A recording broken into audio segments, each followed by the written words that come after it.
आप यहाँ कौन करा, आप तो ये कॉमन टेस्ट रखा जो फर्स्ट आओगे वो ले जाओगे, ठीक है। इसके बाद में करवा देंगे आपको। आप लोग फिक्स कौन तो आप तो जिकाम बस जिको पड़ा वो ले जाओ कोई हो जाए। आज हम थोड़ा सा तटीय प्रदेश कंप्लीट कराऊँ या फिर तटीय से पहले हल्का हल्का ये वाला रिवीजन करवा देता हूँ ना। आज जो पढ़ा है ना इतने में आ जाएंगे। यहाँ से पढ़ना स्टार्ट किया था ना हमने, पढ़ा है पश्चिमी घाट के बारे में। ताप्ती नदी से शुरू होकर नीलगिरी की पहाड़ियों तक फैला हुआ है। नीलगिरी की पहाड़ियाँ कहाँ पड़ती है आपको मैंने बता रखा है। पश्चिमी घाट उसको सह्याद्री बोलती हैं। अलग करने का काम है वो 16 डिग्री अक्षांश करता है, पेपर में आ चुका है। दक्षिणी सह्याद्री की सबसे ऊंची चोटी कर्नाटक के अंदर पड़ती है, नाम है कुद्रेमुख, ऊंचाई है 1892 मीटर।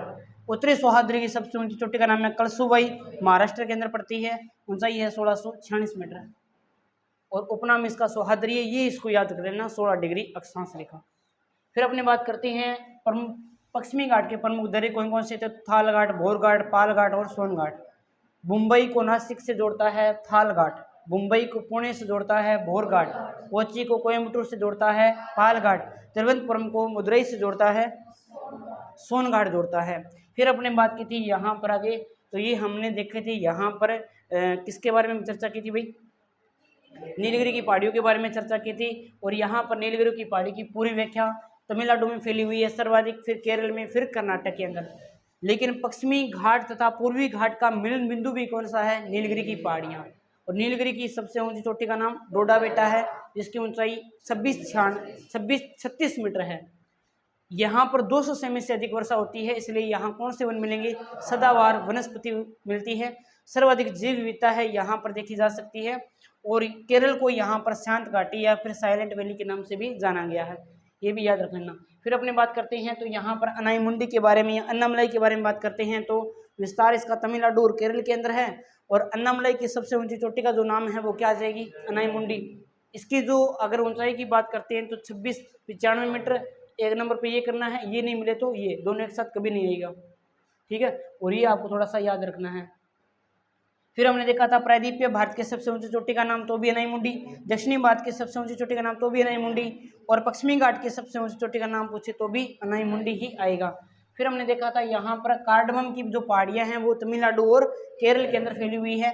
इलायची की जो पहाड़ियाँ हैं, इलायची की जो पहाड़ियाँ हैं इसको उपनाम है इलायची की पहाड़ियाँ ना, इसका क्या है भाई, ये इसका है उपनाम है ना, क्योंकि हिंदी में इसको क्या बोलते हैं, अरे इंग्लिश में क्या बोलते हैं, कार्डमम की पहाड़ियाँ। इलायची की खेती सर्वाधिक होती है और यहाँ प्रायद्वीपीय भारत का दक्षिणतम अंतिम बिंदु भी है। पलानी की पहाड़ियाँ, पलानी की जो पहाड़ियाँ है वो तमिलनाडु के अंदर पड़ती है। कई बार पूछ लेता है पेपर में ना, बता देना, छोटी छोटी पहाड़ियाँ खूब है। हमने पूर्वी घाट के बारे में चर्चा की तो जावेदी, सोहराई की पहाड़ियाँ या शिराई की पहाड़ियाँ, नन्नामलाई, रामाकोंडा, पालकोंडा, वेलीकोंडा, महेंद्र और एक गड़जात की पहाड़ियाँ, जिसमें से सबसे ऊंची चोटी का नाम था महेंद्रगिरी की पहाड़ी, और ये नहीं है तो रामाकोंडा। फिर हमने ये पूरा देख लिया, सत नहीं है, छोटी छोटी पहाड़ियाँ हैं, ये पहाड़ियों के नाम हमने देख लिए यहाँ पर। और आगे हम बात करना चाहते हैं तो यहाँ पर आपकी आ जाएगी मेघालय में गोरखा जयंती की पहाड़ियाँ हैं और यहाँ पर सबसे ज़्यादा वर्षा वाला स्थान मोसी नाम है। फिर हमने पढ़ा था तट के बारे में, तो गुजरात से लेकर दमन महाराष्ट्र के बीच में गुजरात तट है। दमन महाराष्ट्र से लेकर कोंकण के गोवा के बीच में है कौन सा, कोंकण तट।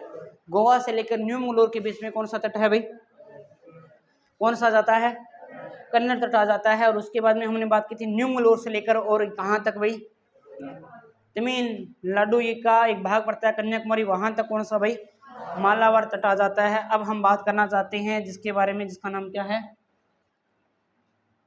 अच्छा गुजरात तट के बारे में बात किया था। इसको कितने भागों में बांटा गया, 3, कच्छ कारण, काठियावाड़ का पठार और कांकरा पार का पठार। फिर हमने देखा था यहाँ पर तो कच्छ कारण है, इसमें कांडला बंदरगाह पड़ता है, राजस्थान का सबसे नज़दीक बंदरगाह है और भारत का एक ज्वारीय बंदरगाह है। मुक्त व्यापार होता है, सूखे मेवे का होता है और यहाँ इसका नया नाम है पंडित दीनदयाल उपाध्याय है पूरा नाम है ना। काठियावाड़ की अगर हम बात करते हैं तो ये 3 पहाड़ियाँ गिर की, वर्धा की और एक मांडवी की, ये 3 पहाड़ियाँ काठियावाड़ वाले क्षेत्र में पड़ती है। कांकरा पार की बात करते हैं तो यहाँ से नदियाँ बहती है और नदियों की बात करते हैं तो नर्मदा, ताप्ती और साबरमती। अगर हमने बात की थी कोंकण तट के बारे में तो ये दमन महाराष्ट्र से लेकर गोवा के मध्य फैला हुआ है। यहाँ पर मुंबई बंदरगाह स्थित है, मुंबई बंदरगाह को गेटवे ऑफ इंडिया या भारत का प्रवेश द्वार कहते हैं। भारत का सबसे व्यस्त बंदरगाह है और यह सेलसेट द्वीप पे बना हुआ है। अन्य द्वीप एलिफेंटा और वुचर द्वीप भी यहीं पे ही पड़ते हैं। अन्य बंदरगाह की बात करते हैं तो नावासावा ये बंदरगाह इसी तट के अंदर पड़ता है, जिसका नया नाम है पंडित जवाहरलाल नेहरू बंदरगाह। फिर हमने देखा था यहाँ पे कन्नड़ तट के बारे में, गोवा से न्यू मंगलोर के बीच में फैला हुआ है। यहाँ पर न्यू मंगलोर बंदरगाह बना हुआ है, जिसे क्या बोलते हैं, भारत का कॉफी बंदरगाह बोलते हैं। और फिर मालावा तट के बारे में देखा था तो न्यू मंगलोर से लेकर कहाँ तक, कन्याकुमारी तक फैला हुआ है और ये मसाला तट के नाम से भी जाना जाता है। किसको भाई, इस तट को, हाँ, मसाला सर्वाधिक होता है यहाँ पर, इसलिए काली मिर्च, लौंग, इलायची वगैरह ना। और यहाँ पर कोचीन बंदरगाह स्थित है और इस बंदरगाह को मसाला बंदरगाह के नाम से जानते हैं। किसको भाई, कोचीन को जानते हैं। और कॉफी बंदरगाह के नाम से किसे जानते हैं भाई, हैं, न्यू मंगलोर को जानते हैं। अब हमारे पास में एक आ गया जिसका नाम क्या है भाई, जिसका नाम है कोरोमंडल तट। कोरोमंडल,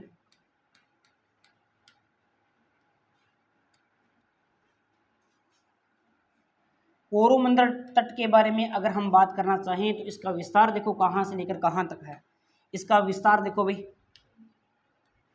विस्तार के बारे में अगर हम चर्चा करना चाहें तो इसका जो विस्तार है वो कहाँ से है, कन्याकुमारी से लेकर,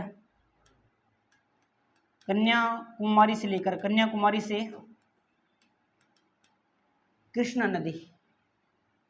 कृष्णा नदी कहाँ पे है भाई, इधर वाले तट को नदियों के आधार पर बांटा गया है। कृष्णा नदी आंध्र प्रदेश के पठार को दो समान भागों में बांटती भी कौन है, कृष्णा नदी बांटती है। लेकिन कावेरी नदी है वो किसको बांटती है, कर्नाटक के पठार को, है ना। नाटक करता है वेरी वेरी ना, वेरी वेरी मतलब बहुत सारा नाटक करता है ना, ऐसे याद रखना ना आप, जैसे भी दोनों में कंफ्यूज मत हो जाना ना, बस इसलिए बताया। अगर हम बात करते हैं कोरोमंडल की तो याद रख लेना, भारत में दक्षिणी पूर्वी मानसून यहाँ से प्रवेश करता है इस तट से। पेपर में आ चुका है प्रश्न, इंपॉर्टेंट है वेरी वेरी, कि भारत में दक्षिणी पूर्वी मानसून है वो कौन से तट से प्रवेश करता है, कोरोमंडल से।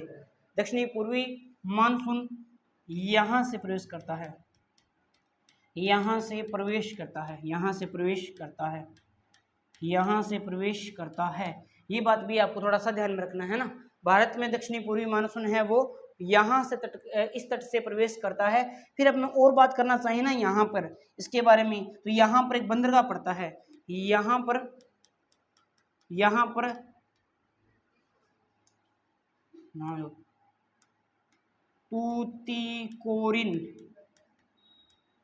तूतीकोरिन बंदरगाह नाम देखो की है, बंदरगाह स्थित है यहाँ पे ना, तूतीकोरिन बंदरगाह स्थित है और इसे बोलते हैं भारत का मोती बंदरगाह।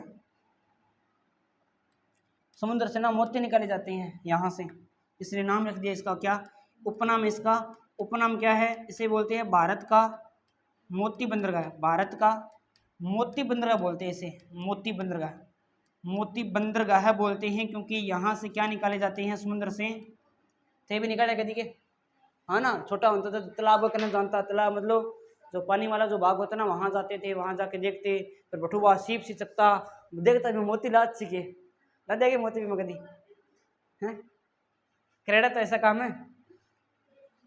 भारत का मोती बंदरगाह के, हाँ बजरी में, हाँ सही बात है, बजरी में भी, बजरी देख वो काली रे तो नहीं अपन चिन्ह निपाई नहीं करता करे मम्मा, बरेती बोलेगी मैंने, हाँ भारत का मोती बंदरगाह कहते हैं। यहाँ से समुद्र से मोती को निकाला जाता है।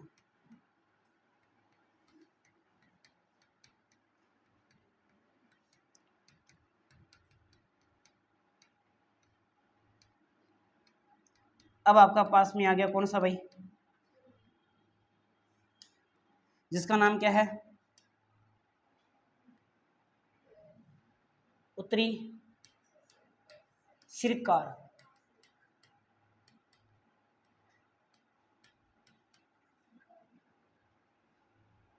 मन लगा भी आओगे इतना बगरूड़ जा करा आगे बेचा लेगा वो इतना नहीं, चलो बढ़िया बात है, ये में तो नहीं चाहिए।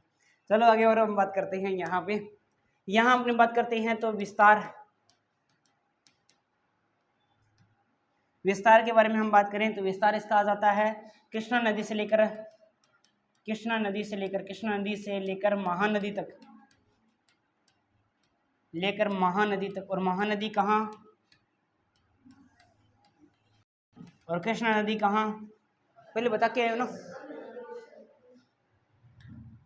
आगे हम बात करते हैं तो यहाँ याद रख लेना, तो क्या याद रखना है, विस्तार कृष्णा नदी से लेकर महानदी उड़ीसा तक फैला हुआ है। उत्तरी सरकार की बात करते हैं, यहाँ पर आंध्र प्रदेश की सीमा पर पुलिकट झील स्थित है, पुलिकट झील स्थित है। इस झील के पास में सतीश धवन अंतरिक्ष केंद्र, कभी नाम सुना है क्या, DRDO को नाम सुना है? पुलिकट झील स्थित है इस झील के किनारे, इस झील के पास सतीश धवन अंतरिक्ष केंद्र, केवल पूछ लेते हैं कौन से तट में है, सतीश धवन अंतरिक्ष केंद्र।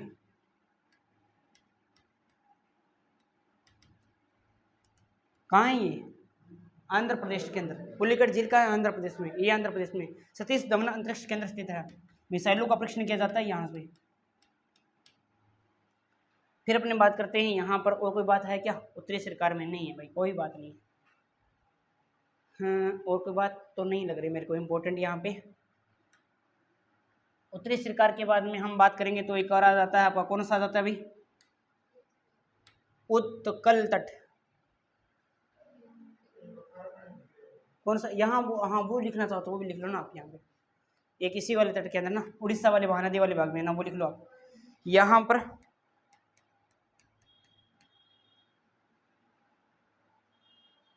पहले हमने पढ़ा था कौन सा भाई,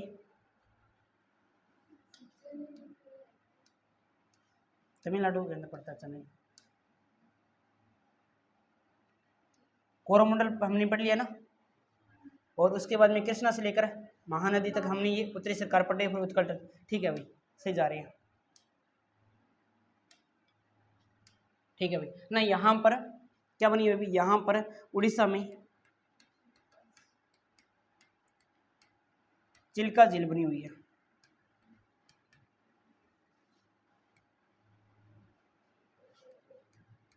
चिल्का झील।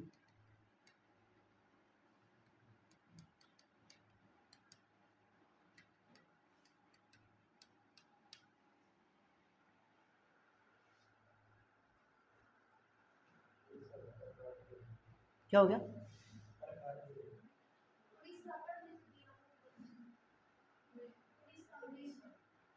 अच्छा यहाँ पर उड़ीसा में चिल्का झील बनी हुई है ना। चिल्का झील भारत की सबसे बड़ी खारे पानी की झील है ना। यह भारत की सबसे बड़ी खारे पानी की लेगून झील है ना, खारे पानी की लेगून झील है, कि लेगून झील है। ये लेगून झील क्या होती है भाई, कल बताया था ना आपको, जब अपना नदियाँ अपना रास्ता चेंज कर लेती है तो ये अलग होकर जो झीलें बनती है ना, गोखरू झीलें बोलते हैं ना। ये भी एक प्रकार की क्या है भाई, गोखरू झील है ना। बाकी विशेषता हम नदियों इसमें पढ़ेंगे, यहाँ नहीं पढ़ाऊंगा। उत्तरी सरकार के बारे में आपने देख लिया यहाँ पर। उसके बाद में कौन सा बच गया भाई, आपका आ गया कौन सा तट आ गया भाई, उत्कल तट आ गया। उत्कल तट का जो विस्तार है वो कहाँ से लेकर कहाँ तक है भाई, उत्कल जो तट है,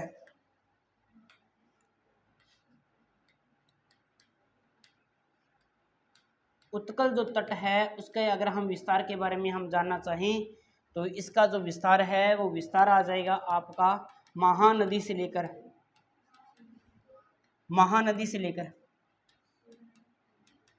महानदी कहाँ से भाई,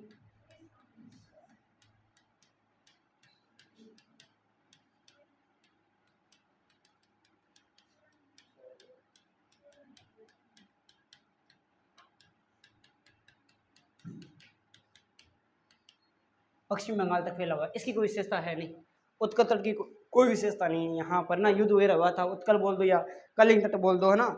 अशोक ने युद्ध किया था, ज़्यादा कुछ जानकारी तो मिलती नहीं है यहाँ पे। और यहाँ एक बात और लिखना चाहो ना तो लिख सकते हो, और महानदी पर यहाँ पर भारत का सबसे बड़ा बांध भी यहीं पे बना हुआ है। कौन सा बांध भाई? भारत का सबसे बड़ा बांध भी यहीं पे बना हुआ है।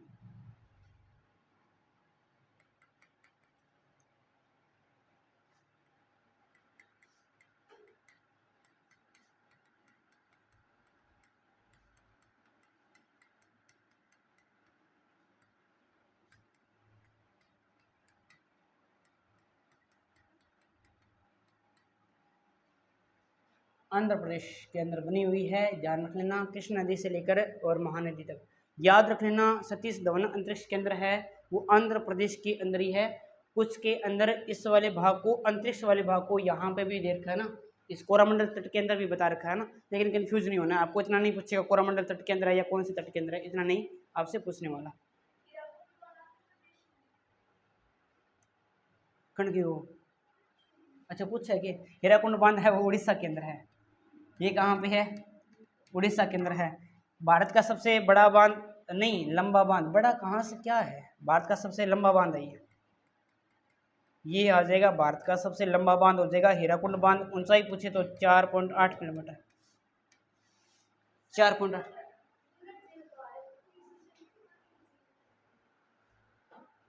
सुपीरियर झील विश्व की है, राजस्थान की जैसमंद, सूरतगढ़ की इन्हें ढाबड़ गंगनाड़ो है।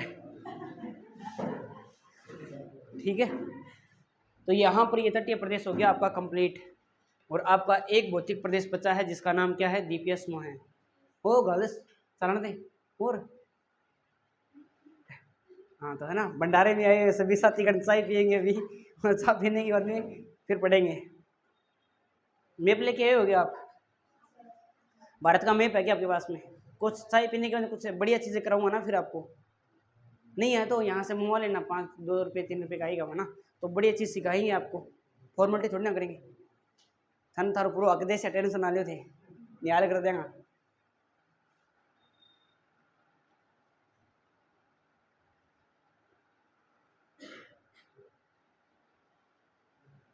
क्या दस है आवे चा तो ध्यान है मैंने।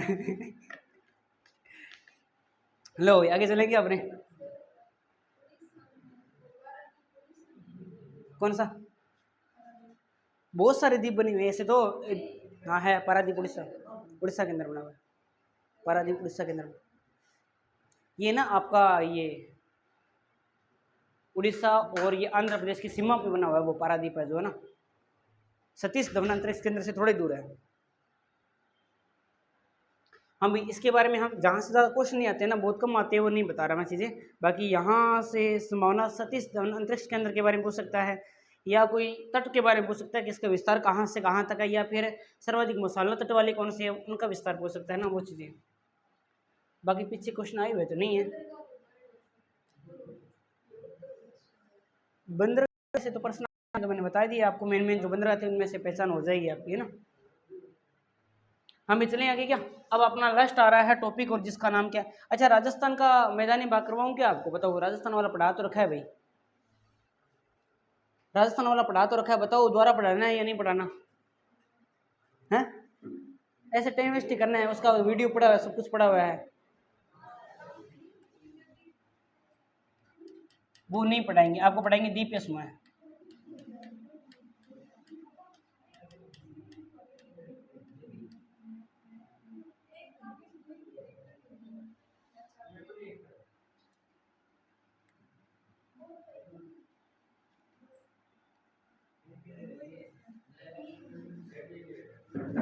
अरे प्याजी वन धक्को मिला दो किना अवसर में तू जेठ लगेगी।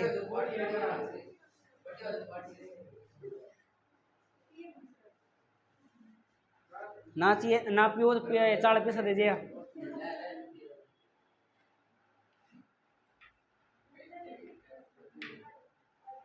ले लीजिए। अरे तू कौन पिया? हाँ कभी कौन पिया? फिर ठीक है, आज पी ले, प्रसाद है रामदेव बाबा को। अरे तो कोई नहीं, टेंशन जम गया है, महेंद्र बैठियो नहीं।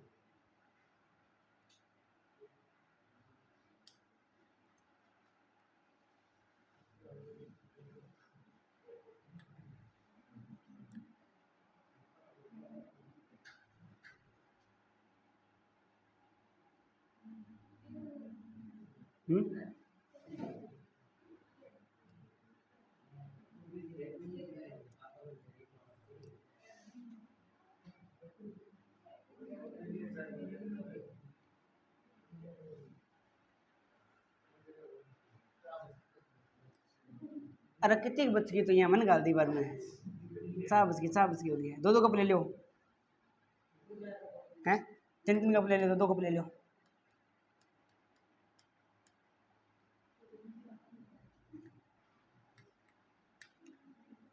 चलो भाई चाय पीते रहो, सा पढ़ता रहो। और रुक जाओ नहीं, वीडियो तो रुक जाओ। हाँ तो रोक दें यार एक बार।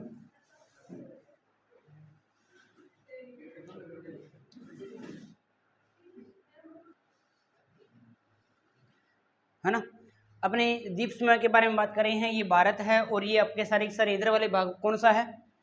ये इधर वाला भाग कौन सा है आपका? ये आपका है बंगाल की, ये बंगाल की खाड़ी है आपकी। और ये इधर वाले भाग कौन सा है आपका? ये अरब सागर है।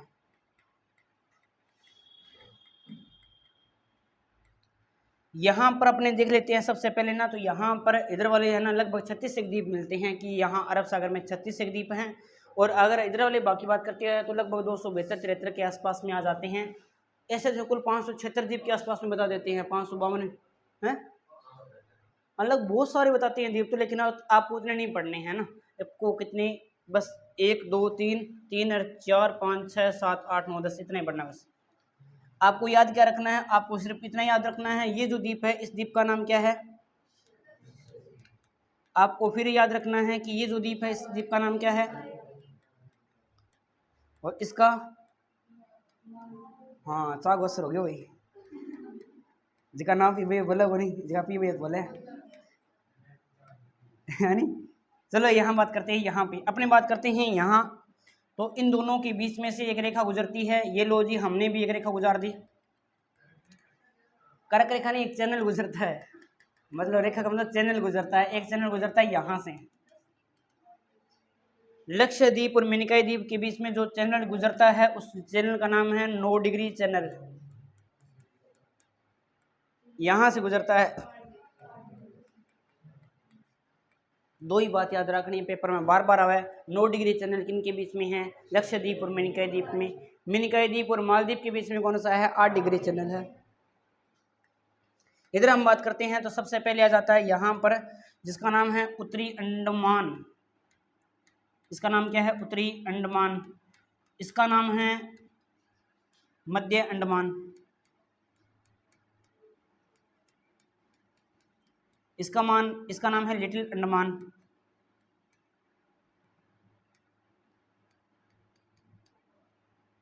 है ना। और यहां पर आ जाता है दक्षिणी निकोबार।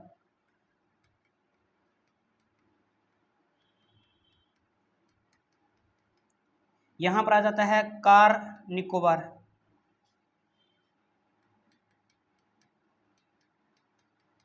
और यहां पर आ जाता है ग्रेट निकोबार।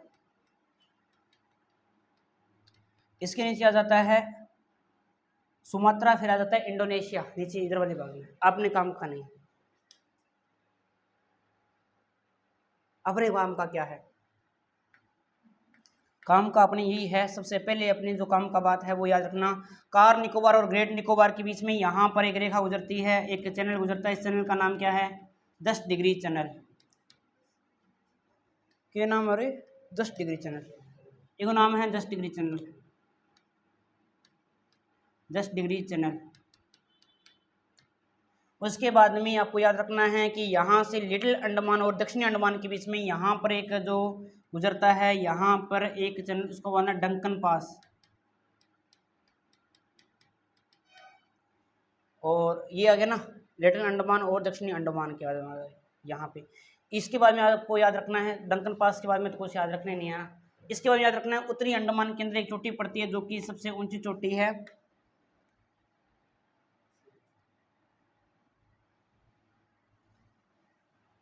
हाँ, अब याद रखना है आपको यहाँ पर कि उत्तरी अंडमान व निकोबार अरब सागर की मतलब पूरे भाग की सबसे ऊंची जो चोटी है वो यहाँ पड़ती है उत्तरी अंडमान के अंदर, जिसका नाम क्या है भाई, जिसका नाम क्या आ जाएगा, जिसका नाम है, बहुत ही प्यारा सा नाम है, यहाँ लिख देता हूँ मैं, सेंडल पीक। नाम देखो क्या क्या रखा है, सेंडल पीक, इसका नाम है सेंडल पीक। और ये सेंडल पीक कहाँ पड़ती है आपकी, उत्तरी अंडमान के अंदर पड़ती है। और इसकी अगर ऊंचाई पूछी जाए तो 752, और ये तो कहीं और भी पढ़ के आए थे 752 मीटर, याद आ रहा है ये 752 मीटर।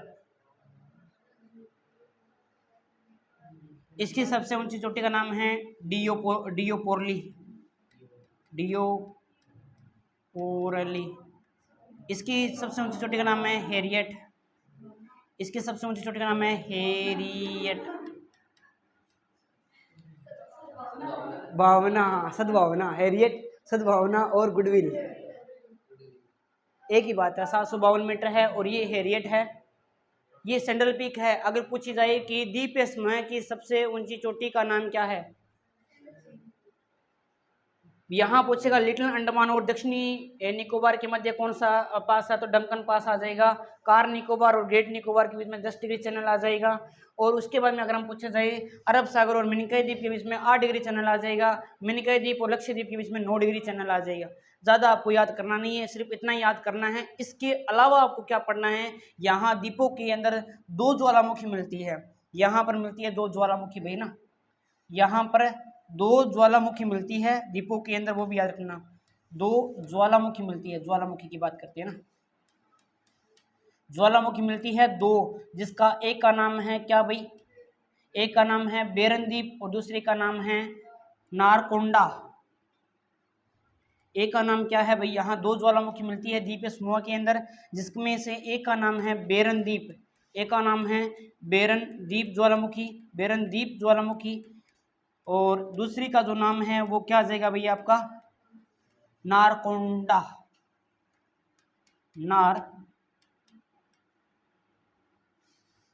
नारकोंडा, ये नारकोंडा। अब आपको से ये भी प्रश्न पूछा जाएगा कि इनमें से सक्रिय ज्वालामुखी कौन सी है, इनमें से सक्रिय कौन सी है और निष्क्रिय कौन सी है। इसकी विशेषता है कि यह भारत की एकमात्र सक्रिय ज्वालामुखी। सक्रिय का मतलब क्या होता है भाई, अभी भी उद्गार हो रहा है इनमें से ना, सक्रिय ज्वालामुखी है, ज्वालामुखी है, सक्रिय ज्वालामुखी है। और अगर हम इसके बारे में बात करना चाहें नारकोंडा के बारे में, ये तो या तो ये बताता है कि यह भारत की, मैं बताता हूँ आपको, यह भारत की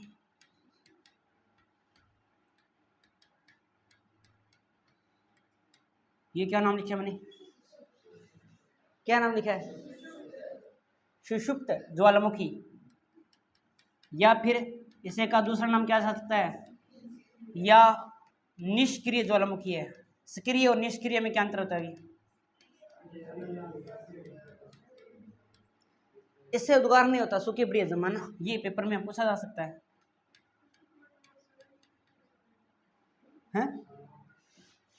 निष्क्रिय नारकुंडा है, बेरनदीप ज्वालामुखी वो भारत के एकमात्र क्या सक्रिय ज्वालामुखी है। 8 डिग्री, 9 डिग्री और 10 डिग्री 3 चैनल ध्यान रखनी है। एक आपको याद रखना है डंकन पास के बारे में याद रखना है।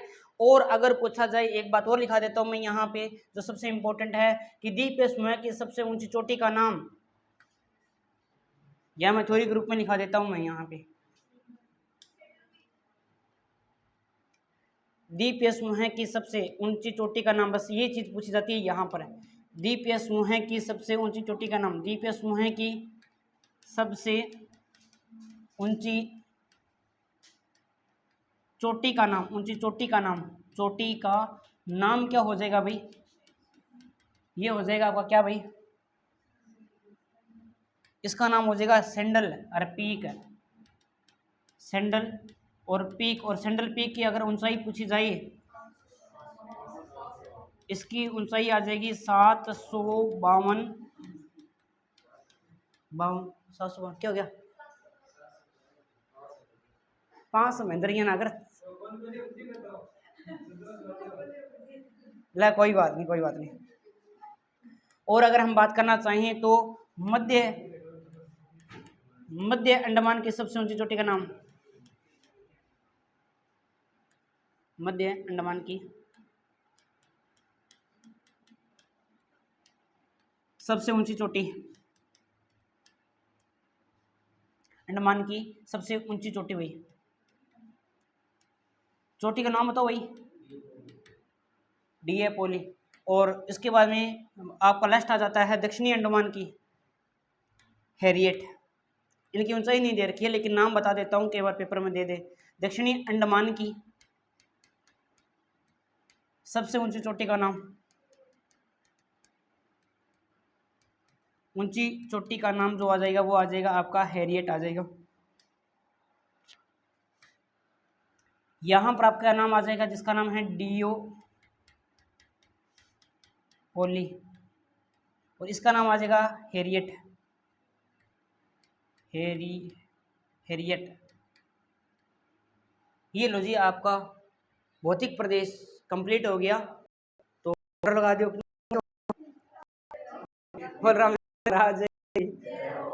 ठीक है भैया ना। अब आपको याद रखना है राजस्थान का जो है ना, राजस्थान का है वो मैंने पढ़ा रखा है। राजस्थान वाले में आप कहीं अड़ोगे नहीं, कुछ भी पूछ ले वो आपको कोई दिक्कत आएगी नहीं। 5 भौतिक प्रदेश मैंने कंप्लीट करवा दिए हैं आपको। अब क्वेश्चन कैसे आएंगे? अरे भाई हर बार जैसे जैसे मैंने पढ़ाया है क्वेश्चन ग्रुप में डाल रहा हूँ ना। किंगा राजस्थान वाले तो क्या पश्चिमी मरुस्थलीय प्रदेश है, राजस्थान के संदर्भ में कैसे आए मैं क्वेश्चन डाल दूंगा ग्रुप के अंदर आज शाम को। क्वेश्चन क्या है क्वेश्चन? अरे भाई मेरी बात सुन, बता देता हूं, टेंशन का को लेता है। उत्तर पश्चिमी मरुस्थलीय प्रदेश है। क्वेश्चन कैसे आएंगे? उत्तर पश्चिमी मरुस्थलीय प्रदेश है वो भारत में 2,33,000 वर्ग किलोमीटर में फैला हुआ है। उसका 80% भाग कहाँ पे है? 1,75,000 में। तो राजस्थान के संदर्भ में ही पूछेगा, अगर वो पूछेगा तो भी राजस्थान थाना में घोट के प्यारा क्यों है। पीछे के क्वेश्चन आए हुए नहीं है, अगर कोई मिला तो मैं ग्रुप में डाल दूंगा शाम को, ठीक है ना।